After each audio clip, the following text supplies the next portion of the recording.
Hey there. Subscribe to my channel. And also press this bell icon, so you never miss any new updates. Hi friend, আমি সাকির আর আপনি দেখছেন এখন helping Shakir YouTube channel. আমার চ্যানেলে যদি আপনি প্রথমবার হয়ে থাকেন তাহলে অবশ্যই চ্যানেলটি সাবস্ক্রাইব করে নেবেন আর পাশে থাকা বেল আইকনটি অবশ্যই অন করবেন যাতে পরবর্তী ভিডিও নোটিফিকেশন আপনার কাছে সবার আগে পৌঁছে যায়। আর এই ভিডিওটি যারা ফেসবুক পেজ থেকে দেখছেন তাদেরকে অসংখ্য ধন্যবাদ। ফেসবুক পেজটি ফলো করে বন্ধুদের সঙ্গে শেয়ার করে তাদেরকেও ইনফরমেশন দেওয়ার চেষ্টা করুন। তো আজকে এই ভিডিওর মাধ্যমে আমরা দেখে নেব ওয়াইসি স্কলারশিপের জন্য আপনি নতুন আবেদন কিভাবে করতে পারবেন। 23-24 স্কলারশিপের আবেদন যাদের এখনও বাকি আছে, তো এই জানুয়ারি মাসের 31 তারিখ পর্যন্ত ডেট আছে জমা দেওয়ার। তারা সকলেই এখন আবেদন করতে পারবেন আর এই আবেদনটি 31 তারিখ পর্যন্ত চলবে।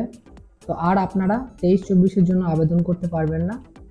যদি আপনাদের কারোর বাকি থেকে থাকে তাহলে অবশ্যই কিন্তু 31 তারিখ পর্যন্ত আপনি আবেদনটি করতে পারবেন। তো যারা এখনও পর্যন্ত আবেদনটি করেননি তারা অবশ্যই এই ওয়াইসি স্কলারশিপের অনলাইন আবেদন করে আপনার স্কুলে জমা দিয়ে দিন।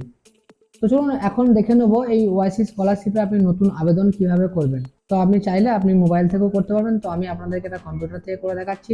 তো সর্বপ্রথম আপনাকে আপনার যে সার্চ বারে সেখানে আপনি টাইপ করবেন oasis.gov.in। তো আমি এই লিঙ্কটা এই ভিডিও ডিসক্রিপশনে দিয়ে দেবো, আপনি ডিসক্রিপশন থেকে ডাইরেক্ট ক্লিক করেও এই ওয়েবসাইটে চলে আসতে পারবেন।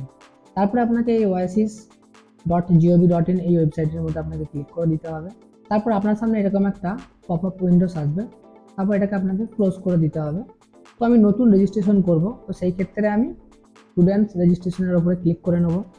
মানে পশ্চিমবঙ্গে যতগুলো ডিস্ট্রিক্ট আছে সব ডিস্ট্রিক্টগুলো আপনার সামনে শো হবে। আপনি আপনার যে ডিস্ট্রিক্ট সেটা আপনি সিলেক্ট করে নেবেন। তো আমার ডিস্ট্রিক্টটা হচ্ছে কি পূর্ব বর্ধমান, তো সেই ক্ষেত্রে আমি পূর্ব বর্ধমান সিলেক্ট করে নিলাম আর এখানে আমি সাবমিটে ক্লিক করে দিলাম। তারপর এখানে আপনাকে আবারও ওকে করে দিতে হবে। আপনার সামনে আবারও একটা এরকম পপ আপ উইন্ডোজ আসবে, চাইলে আপনি এটা পড়তে পারেন। এটা এমন কিছু বিশেষ ব্যাপার নেই, মানে আপনার ডিভিডি লিঙ্কটা থাকতে হবে সেটা এখানে বলা হয়েছে। চাইলে আপনি এটা পড়তে পারেন, ইংরেজিতেও পড়তে পারেন, বাংলাতেও পড়তে পারেন। এখানে বাংলা আছে, এদিকে ইংরেজি আছে। তো আমি এখানে আবারও আমি সহমত এটার উপরে ক্লিক করলাম, তারপরে আমি পরের স্টেপে এগিয়ে গেলাম। এখন ভেরিফিকেশন অফ কাস্ট সার্টিফিকেট। তো সর্বপ্রথম আপনার যে কাস্ট সার্টিফিকেটের নাম্বার আছে তাতে আপনি ওবিসি হতে পারেন, এসসি হতে পারেন, এসটি হতে পারেন। তো আপনার যে ক্যাটাগরিরই আপনার কাস্ট সার্টিফিকেট হোক না কেন, আপনি সেই সার্টিফিকেটের নাম্বারটা এখানে টাইপ করে দেবেন। ইস্যু ডেট, মানে এই সার্টিফিকেটটা আপনার কবে ইস্যু করা হয়েছিল সেটা আপনাকে এখানে সিলেক্ট করতে হবে। তো এই ইস্যু ডেটটা কিন্তু আপনি আপনার সার্টিফিকেটের মধ্যেই পেয়ে যাবেন। তো আপনার সার্টিফিকেটটা যে ডেট আছে সেই ডেট এখানে ক্লিক করে বসিয়ে দিন। তারপরে এখানে যে সালে সার্টিফিকেটটা হয়েছিল সেই সালটা প্রথম সিলেক্ট করবেন। তারপর যে মাস ছিল তো সেই মাসটা আপনি এখানে সিলেক্ট করবেন। তারপরে এখানে যে ডেটটা ছিল সেই ডেটটাও এখানে সিলেক্ট করে দেবেন। তো এখানে যে ক্যাপচারটা আছে সেই ক্যাপচারটা এখানে বসিয়ে দেবেন এখানে। তারপর আপনি এখানে সাবমিটে ক্লিক করবেন। তো সাবমিটে ক্লিক করার বাদই দেখুন এখানে আপনার নামটা চলে আসবে, তারপর এখানে আপনার সার্টিফিকেট নাম্বার চলে আসবে, এখানে আপনার ইস্যু ডেটটা চলে আসবে। তো এখানে আপনার যে ঘরগুলো ফাঁকা আছে তো সেইগুলো আপনাকে পূরণ করতে হবে। তো প্রথমেই আপনাকে যেটাকে এখানে ফিল আপ করতে হবে সেটা হচ্ছে গিয়ে আপনার আধার কার্ডে যে নামটা আছে সেই নামটা আপনাকে এখানে বসাতে হবে। তো আধার কার্ডে যে নামটা আছে সেটা বসানোর বাদে আপনাকে এখানে জেন্ডারটা সিলেক্ট করতে হবে। যদি মেল হয়ে থাকে তাহলে মেল সিলেক্ট করবেন, যদি ফিমেল হয়ে থাকে তাহলে ফিমেল সিলেক্ট করবেন। আমার ক্ষেত্রে এখানে ফিমেল আছে তাই আমি এখানে ফিমেল সিলেক্ট করে দিলাম। এখানে আপনার যে ডেট অফ বার্থটা আছে সেই ডেট অফ বার্থটা আপনাকে এখানে সিলেক্ট করতে হবে। তো আপনি যে এই ফাঁকা জায়গাটাতে ক্লিক করবেন সঙ্গে সঙ্গে আপনার সামনে একটা ক্যালেন্ডার খুলে যাবে, সেই ক্যালেন্ডারে আপনাকে সেট করে নিতে হবে আপনার ডেট অফ বার্থটা। তো আমার ক্ষেত্রে এটা 2008, তো আমি এরকম 2008 সিলেক্ট করে নিলাম। তারপরে যে মাসটা আছে সেই মাসটা আপনাকে সিলেক্ট করে নিতে হবে, January, February, March, April, May, June, July, August, September, October, November, December. তো আপনার কাছে যে মাসটা হবে আপনি সেই মাসটা আপনি সিলেক্ট করে নেবেন। তো সেই ডেটটাও আপনাকে এখান থেকে সিলেক্ট করে নিতে হবে। তো আপনার যে আধার নাম্বার আছে সেই আধার নাম্বারটা আপনাকে এখানে এন্টার করতে হবে, এমনকি নিচের যে কলমটা আছে সেখানেও আপনাকে এন্টার করতে হবে। তো চলুন আমি আধার নাম্বারটা এন্টার করে দিই। তো আধার নাম্বারটা এন্টার হয়ে যাওয়ার বাদে এই যে বক্সটা আছে এই বক্সের মধ্যে চেকমার্ক লাগাতে হবে আর এই নিচের বক্সটাতেও আপনাকে চেকমার্ক লাগাতে হবে। তারপরে এখানে যে ক্যাপচারটা আপনি এখানে দেখতে পাচ্ছেন এই ক্যাপচারটা আপনাকে এখানে টাইপ করতে হবে। তারপর এখানে প্রসিডে ক্লিক করতে হবে। তো প্রসিডে ক্লিক করার বাদে সর্বপ্রথম আপনাকে এখানে আপনার যে বাবার নাম আছে মানে ফাদার নাম যেটা আছে সেটা আপনাকে এখানে টাইপ করতে হবে। তো বাবার নাম এখানে আমি টাইপ করে দিয়েছি। এখন আপনাকে আপনার যে কাস্ট আছে তো সেই কাস্টটা আপনাকে সিলেক্ট করতে হবে। তো এখানে ওবিসি আছে, তো ওবিসি সিলেক্ট করে দিলাম। তারপর এখানে আপনার যে সাবকাস্ট আছে সেই সাবকাস্ট আপনাকে এখানে সিলেক্ট করতে হবে। তো দেখুন এই যে সাবকাস্ট আছে এই সাবকাস্টটা আপনাকে সিলেক্ট করে নিতে হবে। আপনার ক্ষেত্রে যেটা আছে সেটা আপনি কাস্ট সার্টিফিকেটটা দেখে আপনি এখানে সিলেক্ট করে দেবেন। কোর্স টাইপ, তো এখানে আপনি কোর্স টাইপটা রেগুলার করবেন না, রেগুলার ফুল টাইম করবেন। তারপর এখানে জিজ্ঞেস করা হয়েছে যে আপনি আগের বছর পাস করেছিলেন না ফেল করেছিলেন। তো এ পাস করেছিল, তো সেক্ষেত্রে আমি ইয়েস করে দিলাম। আপনার ক্ষেত্রে যদি আপনি ফেল করে থাকেন তাহলে আপনি নো করবেন। তাহলে আমি এখানে যেহেতু পাস করেছিল তাহলে সেই ক্ষেত্রে আমি এখানে ইয়েস করে দিলাম। তারপর এখানে ওকে করে দিলাম। তো লাস্ট যে পাস করেছিল সেটা হচ্ছে 8/2023 করেছিল, এটা হচ্ছে প্রিমেট্রিক। তারপর আপনি একটু ওপর দিকে চলে আসবেন। তো এখানে আপনাকে আপনার যে গার্জেনের যে অ্যানুয়াল ইনকাম আছে সেই অ্যানুয়াল ইনকামটা এখানে বসাতে হবে। সেটা আপনি দেখে নেবেন আপনার গ্রাম পঞ্চায়েত থেকে বা বিডিও অফিস থেকে আপনি যে ইনকাম সার্টিফিকেট নিয়েছেন সেই ইনকাম সার্টিফিকেটে আপনার কত টাকা লেখা আছে আপনি সেটা দেখে এখানে লিখে দেবেন। তারপর এখানে আপনাকে ডিস্ট্রিক্টটা সিলেক্ট করতে হবে পূর্ব বর্ধমান। যদি আপনার ব্লক হয়ে থাকে তাহলে আপনি ব্লক সিলেক্ট করবেন, যদি মিউনিসিপ্যালিটি হয়ে থাকে তাহলে মিউনিসিপ্যালিটি সিলেক্ট করবেন। তো আমার ক্ষেত্রে ব্লক, তো আমি ব্লক সিলেক্ট করে নিলাম। এখানে ব্লকটাকেও আপনাকে সিলেক্ট করে নিতে হবে। তারপর আপনাকে এই ব্লকের কি নাম আছে সেটাও আপনাকে এখানে সিলেক্ট করে নিতে হবে। তো আমি আমার যে ব্লকের নাম আছে সেটা আমি সিলেক্ট করে নিলাম। তারপর আপনি বর্তমানে যে স্কুলে পড়ছেন সেই স্কুলের নামটা আপনাকে এখানে সিলেক্ট করতে হবে। তো আমার যে স্কুলের নাম আছে সেটা হচ্ছে মঞ্জুলা তারাপদ চৌধুরী বিদ্যানিকেতন, তো আমি এটা সিলেক্ট করে দিলাম। তারপর এখানে আপনাকে একটা মোবাইল নাম্বার এন্টার করতে হবে। যে মোবাইল নাম্বারটা কিন্তু ভ্যালিড হতে হবে, কারণ ওই মোবাইলে ওটিপি আসবে। তো এখানে আপনি মোবাইল নাম্বারটা এন্টার করে দিন। মোবাইল নাম্বার এন্টার হয়ে গেলে আপনাকে কিন্তু এখানে একটা পাসওয়ার্ড ক্রিয়েট করতে হবে। তো পাসওয়ার্ডটা আপনি কিভাবে ক্রিয়েট করবেন সেটা আমি আপনাকে এখানে স্ক্রিনে দিয়ে দিচ্ছি। আপনি চাইলে এরকম ধরনের পাসওয়ার্ড আপনি এখানে ইউজ করতে পারেন। তো আপনি ওপরে যে পাসওয়ার্ডটা টাইপ করবেন নিচেতেও কিন্তু সেম একই রকম পাসওয়ার্ড আপনি এখানে টাইপ করবেন। তারপর এখানে আপনি দেখতে পাচ্ছেন যে ক্যাপচারটা আছে, এই ক্যাপচারটা সেম টু সেম ভাবে এখানে বসিয়ে দিন। এখানে আপনার ক্যাপচারটা যেভাবে লেখা আছে আপনি এখানে সেইভাবেই এখানে বসিয়ে দেবেন। তারপরে এখানে যে আপনি পরপর 4টে বক্স দেখতে পাচ্ছেন এই 4টে বক্সে আপনি চেকমার্ক লাগিয়ে দেবেন। চেকমার্ক লাগানোর বাদে টোটাল ফর্মটা একবার অনেক ভালো করে আপনি চেক করে নেবেন যাতে আপনারা কোথাও ভুল করেছেন কিনা। তো অবশ্যই একবার দেখে নেবেন, কারণ এবার সাবমিট করলে কিন্তু আপনি এই যে ফার্স্ট যে রেজিস্ট্রেশন সেটা আপনি এডিট করতে পারবেন না। তো সেই জন্য এটাকে অনেক ভালোভাবে আপনি দেখে নেবেন যাতে কোথাও সমস্যা না হয়ে থাকে। আপনার সমস্ত ফর্মটাকে চেক করা হয়ে গেলে আপনি এখন সাবমিটে ক্লিক করবেন। তারপর এখানে জিজ্ঞেস করা হয়েছে আপনি যা কিছু দিয়েছেন সব কিছু ঠিকঠাক আছে, আপনি কি শিওর? তো যদি আপনি সব কিছু ঠিকঠাক দিয়ে থাকেন তাহলে অবশ্যই ইয়েস করবেন। যদি কোথাও মনে হয় যে আপনার ভুল আছে তাহলে সেই ক্ষেত্রে আপনি এখানে এডিট অপশনে গিয়ে এডিট করে নেবেন। তো আমার ক্ষেত্রে সব কিছু ঠিকঠাক আছে, তো সেই ক্ষেত্রে আমি এখানে ওকে করে দেবো। তো ওকে করার বাদে আপনি এখানে দেখুন রেজিস্ট্রেশন সাকসেসফুল। তারপরে এই যে ডাউনলোড বটনের উপরে ক্লিক করে আপনাকে এই ফাইলটাকে ডাউনলোড করে নিতে হবে। ডাউনলোড করে এটাকে প্রিন্ট আউট করে নিতে হবে, বা যদি মোবাইল থেকে করেন তাহলে আপনি একটা স্ক্রিনশট নিয়ে রাখবেন।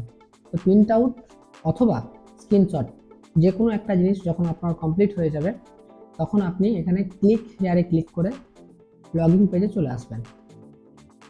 তো এখন এটা হচ্ছে আপনার অ্যাপ্লিকেশন আইডি বা ইউজার আইডি। এই WB দিয়ে যে নাম্বারটা শুরু হচ্ছে এটাই হচ্ছে আপনার অ্যাপ্লিকেশন আইডি বা ইউজার আইডি। তো আমি এই অ্যাপ্লিকেশন আইডিটা এখানে টাইপ করে দেবো, আর এখানে আমি যে পাসওয়ার্ডটা ক্রিয়েট করেছিলাম সেই পাসওয়ার্ডটা এখানে এন্টার করব। এখানে 2324 থাকবে। এখানে আপনার সামনে যে ক্যাপচারটা শো হচ্ছে এই ক্যাপচারটাকে আপনাকে এই জায়গাটাতে বসিয়ে দিতে হবে। তারপরে আপনাকে এখানে লগইনের ওপর ক্লিক করে নিতে হবে। লগইনের ওপর ক্লিক করার বাদে আপনাকে এখানে একটা নতুন পাসওয়ার্ড সেট করতে হবে। আগে যে পাসওয়ার্ডটা আপনি দিয়েছিলেন সেটা নয়, এখন আপনাকে নতুন আর একটা পাসওয়ার্ড এখানে সেট করতে হবে। দুটো পাসওয়ার্ডই আপনার টাইপ করা হয়ে গেলে তখন আপনাকে এখানে সাবমিটে ক্লিক করতে হবে। তারপর আপনাকে আবারও ওকে করতে হবে। তারপর পাসওয়ার্ডটা চেঞ্জ হয়ে গেলে আপনাকে নতুন করে আবারও ক্লিক হেয়ার টু লগইনের উপরে ক্লিক করতে হবে। এখানে অ্যাপ্লিকেশন নাম্বারটা আবার টাইপ করতে হবে। তারপর এখানে যে পাসওয়ার্ড আপনি যেটা নতুন পাসওয়ার্ডটা এখন সেট করলেন সেই পাসওয়ার্ডটা আপনাকে এখানে টাইপ করতে হবে। তো এখানে যে ক্যাপচারটা আপনি দেখতে পাচ্ছেন এই ক্যাপচারটা আপনাকে একইভাবে এখানে এন্টার করতে হবে। তারপর আপনাকে আবারও লগইনে ক্লিক করতে হবে। তো এখন আপনার সামনে যে অ্যাপ্লিকেশনের ড্যাশবোর্ড সেটা আপনার সামনে ওপেন হয়ে গেছে। তারপর আপনাকে আপনার মাউসের কার্সারটাকে নিয়ে এই জায়গাটা আসতে হবে, স্টেপ 1। তো এটার উপর আপনাকে ক্লিক করে নিতে হবে। তো ক্লিক করার পরে দেখুন যেগুলো আপনি রেজিস্ট্রেশন করার সময় ফিল আপ করেছিলেন যেগুলো লাল লাল হয়ে আছে, মানে লাল কালার হয়ে যেগুলো ভরে আছে সেগুলো কিন্তু আপনি কোনো কিছু টাইপ করতে পারবেন না, ওগুলো কোনো এডিট বা টাইপ কোনো কিছু হবে না। তো এখানে দেখুন আপনার যে প্রেজেন্ট অ্যাড্রেস, সেই প্রেজেন্ট অ্যাড্রেসটা আপনাকে এখানে টাইপ করতে হবে। প্রেজেন্ট অ্যাড্রেসটা এখানে টাইপ হয়ে যাওয়ার বাদে আপনাকে আপনার যে স্টেট আছে সেই স্টেটটা আপনাকে সিলেক্ট করে নিতে হবে। তো আমার ক্ষেত্রে ওয়েস্ট বেঙ্গল, তো আমি ওয়েস্ট বেঙ্গল সিলেক্ট করলাম। তারপরে যে ডিস্ট্রিক্ট আছে সেই ডিস্ট্রিক্টটাও আমাকে সিলেক্ট করতে হবে। তো আমার ক্ষেত্রে পূর্ব বর্ধমান, তো আমি পূর্ব বর্ধমান সিলেক্ট করে নিলাম। আপনার ক্ষেত্রে যদি অন্য কোনো ডিস্ট্রিক্ট হয়ে থাকে তাহলে আপনি কিন্তু আপনার ডিস্ট্রিক্টটাকে সিলেক্ট করে নেবেন। ব্লক বা পৌরসভা এরিয়া আপনার যেটাই হোক, আমার যেহেতু ব্লক তো আমি ব্লক এখানে সিলেক্ট করে নিলাম। তারপরে ব্লকের কি নাম আছে সেটা আপনাকে সিলেক্ট করতে হবে। সেই গ্রাম পঞ্চায়েতের কি নাম আছে সেটাও আপনাকে এখান থেকে সিলেক্ট করতে হবে। তারপর এখানে আপনার যে পিনকোড আছে সেই পিনকোড আপনাকে এখানে টাইপ করতে হবে। তারপর আপনার যে পুলিশ স্টেশন আছে সেই পুলিশ স্টেশনের নামটাও আপনাকে এখানে টাইপ করতে হবে। তারপর এখানে আপনার যে পোস্ট অফিস আছে সেই পোস্ট অফিসও আপনাকে এখানে সিলেক্ট করতে হবে। নিত্যানন্দপুর, তো আমি নিত্যানন্দপুর এখানে সিলেক্ট করে দিলাম। তারপর পার্মানেন্ট অ্যাড্রেস আর প্রেজেন্ট অ্যাড্রেস দুটো যদি আপনার সেম হয়ে থাকে তাহলে আপনি এখানে সেমে ক্লিক করবেন। যদি আপনার আলাদা কিছু হয়ে থাকে তাহলে আপনি এখানে আলাদাভাবে লিখে দেবেন। তো একইভাবে আপনি এই জায়গাগুলো এখানটাতে একইভাবে অ্যাড্রেসটা লিখবেন, আর এখানে একইভাবে যখন উপরে সিলেক্ট করলাম ওই একইভাবে এখানে সিলেক্ট করে দেবেন। তো আমার ক্ষেত্রে সেম, তো আমি এখানে সেম টাইপ করে দিলাম। তারপরে এখানে বলা হয়েছে, তো এখানে আপনার যে মায়ের নাম আছে সেই মায়ের নামটা এখানে সঠিকভাবে বসিয়ে দেবেন। স্টুডেন্টস ম্যারিটাল স্ট্যাটাস, তো যদি এখানে বিবাহিত হয়ে থাকে তাহলে ম্যারিড করবেন, যদি বিবাহিত না হয়ে থাকে তাহলে এখানে আনম্যারিড করবেন। তো এখানে আমার ক্ষেত্রে আনম্যারিড হবে, তো আমি এখানে আনম্যারিড করে দিলাম। তারপর এখানে জিজ্ঞেস করা হয়েছে যে কোনো রকম হ্যান্ডিক্যাপ আছে কি না। যদি হ্যান্ডিক্যাপ থেকে থাকে তাহলে আপনি এখানে হ্যান্ডিক্যাপের জন্য ইয়েস করবেন। হ্যান্ডিক্যাপের জন্য ইয়েস করলে কিন্তু আপনাকে হ্যান্ডিক্যাপ বা ডিসেবিলিটি যে সার্টিফিকেট হয় সেই সার্টিফিকেট কিন্তু এখানে আপলোড দিতে হবে, এমনকি সঙ্গে দিতে হবে। তো আমার ক্ষেত্রে এটা নো হবে, তো আমি নো করে দিলাম। তারপর এখান থেকে আপনাকে জিজ্ঞেস করা হয়েছে আপনি কোন জাতি, তো এখানে হিন্দু হবে, আমি হিন্দু সিলেক্ট করে দিলাম। আপনার ক্ষেত্রে যেটা হবে সেটা আপনি দেবেন। এখানে আপনাকে বলা হয়েছে আপনি কোনো স্কলারশিপ পেয়েছেন কিনা। যদি আপনি কোনো স্কলারশিপ পেয়ে থাকেন তাহলে আপনি এখানে ইয়েস করবেন। ইয়েস করে এখানে কত টাকা স্কলারশিপ পেয়েছেন তার অ্যামাউন্টটা এখানে দিয়ে দেবেন। তো আমার ক্ষেত্রে এটা নো হবে, তো আমি এখানে নো করে দিলাম। যতগুলো স্কলারশিপ আপনি দেখতে পাচ্ছেন এখানে স্কলারশিপ বিষয় নিয়ে লেখা আছে, সবগুলো আপনি নো করবেন। তো এখানে বলা হয়েছে 512 কেবির মধ্যে একটা জেপিজি ফরম্যাটে আপনার যে পঞ্চায়েত প্রধানের যে ইনকাম সার্টিফিকেটটা নিয়েছিলেন বা বিডিও অফিসের ইনকাম সার্টিফিকেট নিয়েছিলেন, আপনার কাছে যেখান থেকে আপনি ইনকাম সার্টিফিকেটটা নিয়ে থাকুন না কেন সেই ইনকাম সার্টিফিকেটটা কিন্তু আপনাকে এখানে আপলোড দিতে হবে। সেটা বলা হয়েছে জেপিজি ফরম্যাটে 512 কেবির ভিতরে হতে হবে। তাহলে আপনি যদি মোবাইল থেকে করে থাকেন তাহলে আপনি মোবাইলের ক্যামেরা দিয়ে ছবি তুলে এখানে আপলোড করে দেবেন। শুধু খেয়াল রাখবেন যেন সাইজটা 512 কেবি হয়ে থাকে। আর যদি আপনি কম্পিউটার থেকে করে থাকেন তাহলে আপনি স্ক্যান করে দেবেন। তো এখন আমি এখানে এই চয়েস ফাইলে ক্লিক করে আমার যে ইনকাম সার্টিফিকেট আছে সেই ইনকাম সার্টিফিকেটটা আমি এখানে আপলোড করে দেবো।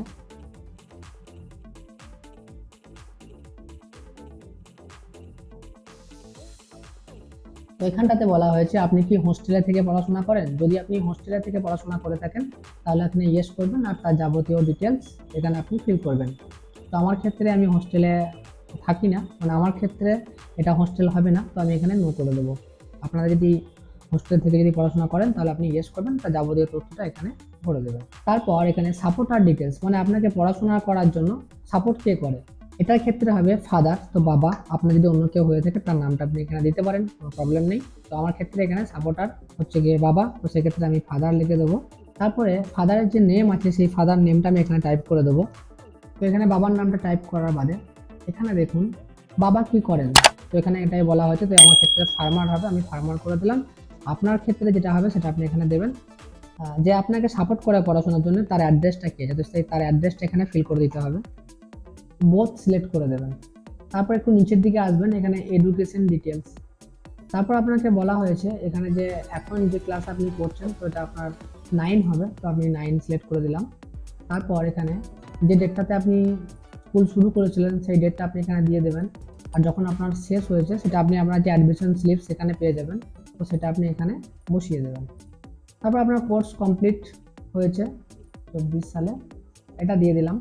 এখানে বলা হয়েছে কত পার্সেন্ট অ্যাটেন্ডেন্স ছিল, তো 60% করে দিন। টোটাল মার্কস হচ্ছে 700, তার মধ্যে এখানে 350 এরকম কিছু একটা দিয়ে দিন। যেটা আপনার আছে সেটা আপনি দিয়ে দেবেন। আপনি এটা দেখে করবেন, আপনার যেটা আছে সেটা আপনি দেখে করবেন। আপনার রেজাল্ট মার্কশিটে কি আছে সেটা দেখে আপনি এখানে টাইপ করবেন। তারপর আমি এখানে সব কিছু বসানো হয়ে গেলে আমি একবার চেক করে নেব। তো আমি সমস্ত কিছু চেক করে নিয়েছি, সব ঠিকঠাকই আছে। তারপর আমি এখানে সাবমিটে ক্লিক করব। সাবমিটে ক্লিক করার বাদে দেখুন এখানে আপনার আধারের ডিটেলসটা এখানে আগে থেকেই ফিল হয়ে আছে। এখানে আপনার আইএফসি কোড মানে ব্যাংকের যে আইএফসি কোড আছে সেই আইএফসি কোডটা এখানে টাইপ করতে হবে, নিচে অ্যাকাউন্ট নাম্বার আপনাকে দিতে হবে। তারপর দেখুন এখানে যে বক্সগুলো রয়েছে এই দুটো বক্সই আপনি চেকমার্ক লাগিয়ে দেবেন। তারপর সেভ অ্যান্ড প্রসিডে ক্লিক করবেন। তারপর এখানে সমস্ত তথ্যটা আপনি একবার অনেক ভালো করে দেখে নেবেন যাতে আপনার কোথাও ভুল না হয়ে থাকে, কারণ এখনো পর্যন্ত আপনি কিন্তু এখানে এডিট করতে পারবেন। সমস্ত কিছুটা একবার চেক করে নেওয়ার বাদে আপনি এখানে ভেরিফাই অ্যান্ড লক অ্যাপ্লিকেশন এটার উপরে ক্লিক করে দেবেন। তারপর আপনি এখানে আবারও ওকে করে দেবেন। তো এখন আপনি যে মোবাইল নাম্বারটা দিয়েছিলেন সেই মোবাইল নাম্বারে আপনার একটা ওটিপি গেছে, সেই ওটিপিটা আপনি এখানে এন্টার করবেন। তারপর এখানে ওটিপিটা এন্টার করার বাদে আপনি আবারও সাবমিটে ক্লিক করে দেবেন। তারপর আপনি এই অ্যাপ্লিকেশন ফর্মটাকে ডাউনলোড করবেন, ডাউনলোড করে প্রিন্ট আউট করবেন। আপনার যে সমস্ত ডকুমেন্টস এখানে লাগবে সেগুলো আপনাকে এখানে বলে দেওয়া হয়েছে। তো দেখুন এটা হচ্ছে গিয়ে সম্পূর্ণ কমপ্লিট ফর্মটা। তো এই ফর্মটা আপনাকে প্রিন্ট আউট করতে হবে, তারপর আপনার যে স্কুল আছে সেই স্কুলে গিয়ে আপনাকে এটা জমা করাতে হবে।